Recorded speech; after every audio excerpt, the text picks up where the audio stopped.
A poor man was married to a beautiful woman. The man and his wife never quarreled. The husband loved his wife, and the wife loved her husband. They were very happy, but this happy couple had a rich, handsome neighbor. He saw the poor man's beautiful wife and fell in love with her. "I want to marry her myself," he thought. Every day when the woman's husband was working in the fields, the rich man went to the poor man's house. "You're a beautiful woman," he said to the poor man's wife, "but your clothes are old. Why doesn't your husband buy new pretty clothes for you? I'm sure he doesn't love you. If he loved you, he would buy wonderful clothes for you. Divorce him and marry me. I will buy you beautiful new clothes, the best in the land. Then you will be the most beautiful woman in Ethiopia." At first, the woman didn't listen to the rich man, but he came to her house every day and repeated the same things. At last, she began to think, "Perhaps my neighbor is right.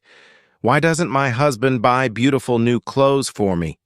Perhaps he doesn't love me." That night, she said to her husband, "Look at me, husband. My clothes are old and ugly. I want new ones. Buy me some new clothes." Her husband smiled at her. "You don't need new clothes," he said. "You are the most beautiful woman in the world to me." She was angry. "Don't you love me?" she said. "If you love me, buy me a new dress." Her husband loved his wife and wanted to please her. "I have only a little money," he thought, "and I need a new plow, but I want my dear wife to be happy." So the next day he went to the market and bought a new dress for his wife. He took it home to her and she put it on. "Thank you, my dear husband," she cried. "Now I know that you love me." When the rich man came to see her again, she was wearing her new dress. "You see," she said to him, "my husband loves me very much. He bought me this beautiful new dress." The rich man shook his head. "But a good husband doesn't only give his wife new clothes," he said. "He gives her gold. Where's your gold necklace? Where are your gold rings? Why doesn't your husband give you those?" He opened a box and showed her some beautiful gold jewelry. "Look at these," he said. "Divorce your husband and marry me, and I will give all these to you." The woman did not listen to him. "Go away," she said. "I love my husband, and he loves me. We are happy together." But the rich man came again every day and every day. He showed her the box of jewelry. At last she began to think, "Perhaps the rich man is right. Why doesn't my husband buy gold for me? Doesn't he love me?" That day she didn't make a fire or cook a meal. Her husband came home late after a long day in the fields. He was tired and hungry. "There's no dinner for you tonight," his wife said. "You don't love me." "What?" her husband cried. "But my darling, I love you more than anything. You are the most wonderful person in the world." "Then why don't you buy me some gold jewelry?" she said. "When a man loves his wife, he gives her a gold necklace and rings for her fingers." Her husband looked worried. "I spent money on her new clothes," he thought. "How can I find more for gold?" "I'll go and see my brother. Perhaps he will lend me the money. I must buy gold for my dear wife. I want her to be happy." The next day he went to visit his brother. "Lend me some money, brother," he said, "and I will work for you in your field." "All right," his brother said, "but you must work hard. There are many stones in my field, and you must move them all away." Her husband agreed and took the money. He went to the market and bought some gold jewelry, then took it home to his wife. His wife was very happy. She put the necklace around her neck and the rings on her fingers. "Look at me," she said. "Am I not beautiful?" "You're very beautiful," her husband said. "If you are happy, I am happy." She put her arms around his neck. "Thank you. Thank you, my dear husband," she said. "Now I know that you love me." The next day, her husband went out very early before the sun rose. He ran to his brother's field. It was covered with stones. "I must work very hard now," he thought. "I must start early and stop late. I must pay my debt to my brother." His wife was working happily at home. "I'll make a wonderful dinner for my husband tonight," she thought. "He gives me wonderful presents. He works hard for me. I know that he loves me." "Hello?" a voice called out. "Are you there?" The woman went outside. Her rich neighbor was there. "Ah, it's you," the woman said. "Listen, neighbor, you were wrong about my husband. Yesterday he bought me this beautiful jewelry. He loves me very much and I love him. I will not divorce him. I will not marry you."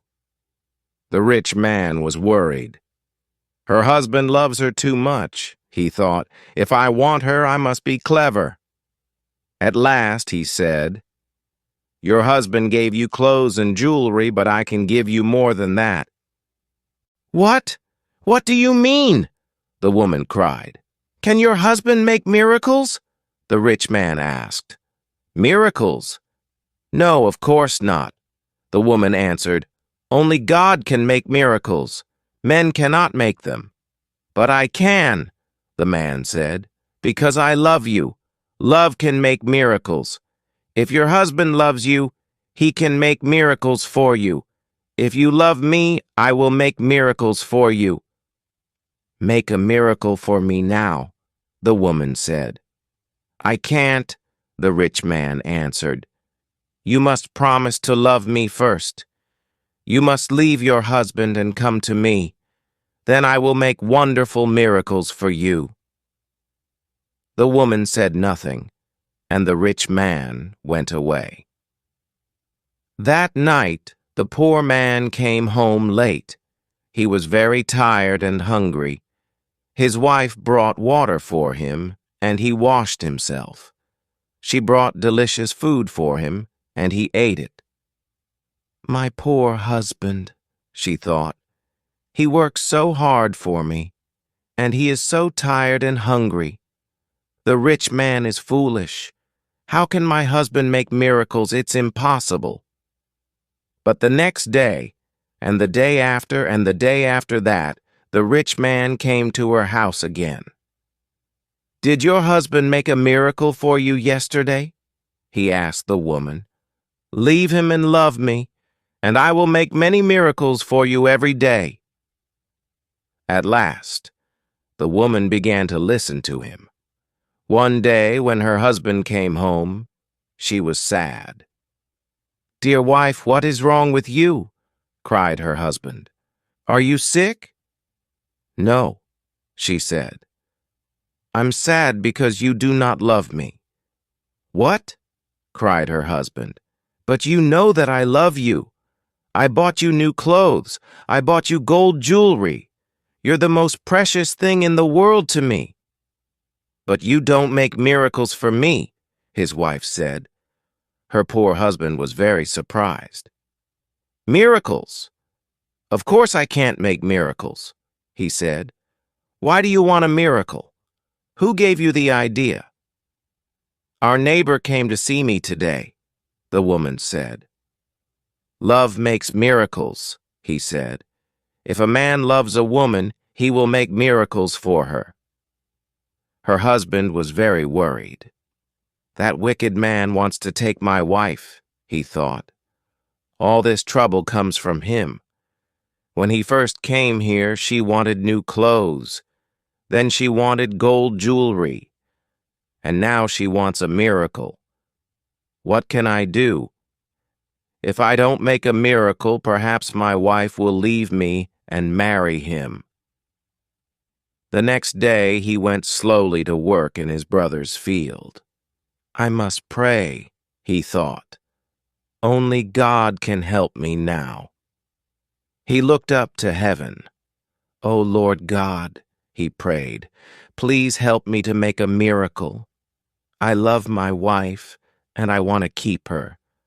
Don't let this rich man take her from me. He worked all morning, moving stones from his brother's field.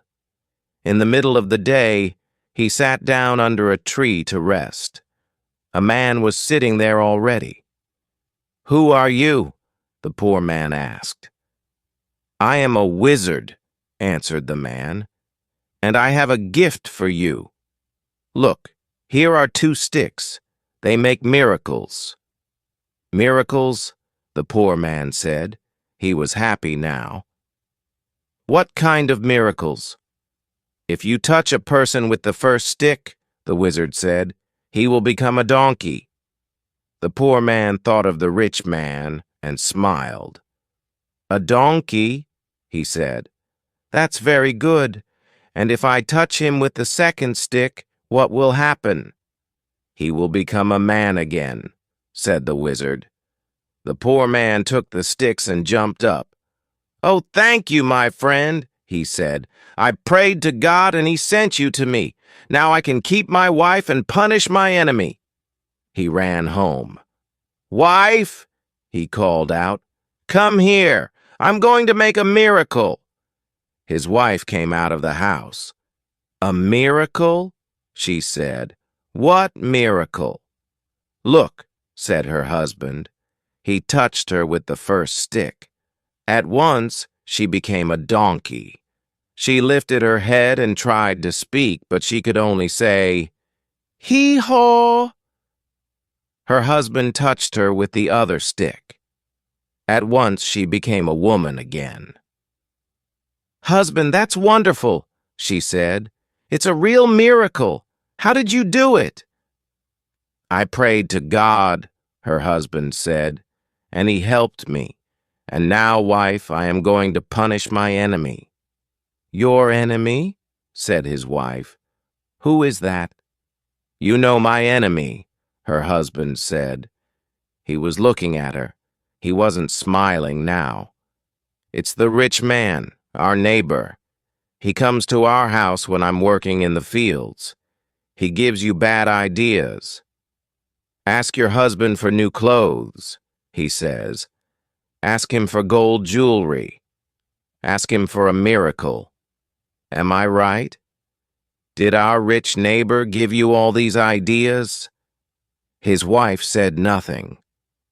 And did you listen to him? Her husband went on. His wife did not look at him. She was ashamed.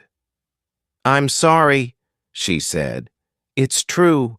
He said all those things. He wanted me to divorce you and marry him. And I listened to him. And do you want to divorce me and marry him? Her husband asked. She looked at him, her eyes full of tears.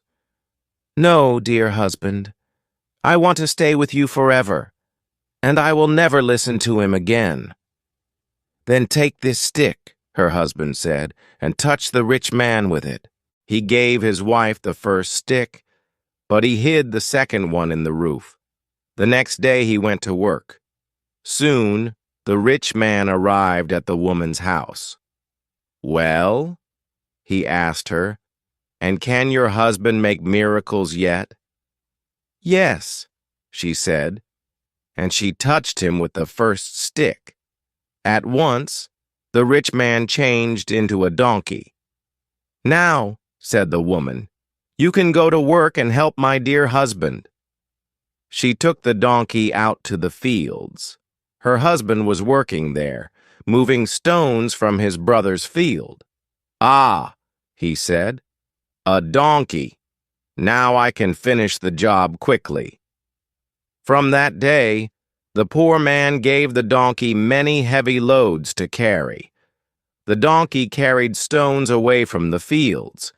It took sacks of teff to the market and brought flour and coffee home again. For many years, the donkey worked for the poor man. The poor man was not so poor now. The donkey was helping him. He was becoming richer. One day, the poor man looked at the donkey. It was tired and old. It stood still, its head bent down. The poor man was sorry for it. He went into his house and brought out the second stick. Then he touched the donkey with it. At once the rich man stood there. But he was not a handsome young man now. He was old. His back was bent. He was very tired. "You tried to take my wife away from me," the poor man said. "That was wrong. Go home now. Don't look at other men's wives again." The rich man went away and never came back again. But the poor man and his wife lived happily together for many more years. The end.